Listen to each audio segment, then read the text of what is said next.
একদিনে ওটার ছিল গত 21 দিন মতো আমার শ্যাম্পু করা যাবে না। কেন? 3 পক্ষ মাথায় জল নেওয়া যাবে না, মানে আর সামনে সিঁদুর বসে গেলে পিছনেরটাই করে নেবো ভাবছি, নাহলে তো অবস্থা খারাপ।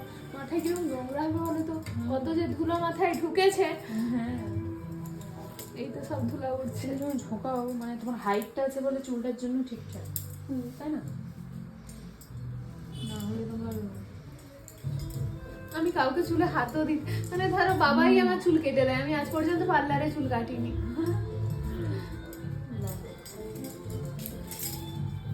আর চুলে হাত দিতে দাও না কাউকে। না, এই ধরো যারা সাজিয়ে দেয় তাদের কাছেই যা, নাহলে আজ পর্যন্ত আমার নিজের কোনো বান্ধবী আমার চুলে হাত দেয়নি। আগে আমার চুল, তুমি এটা কি দেখছো, হ্যাঁ এর ডবল ছিল। আমার যদি বিনুনিটা দেখতে না, তোমাকে দেখাবো, তুমি দেখলে বলতে যে হ্যাঁ চুল ছিল।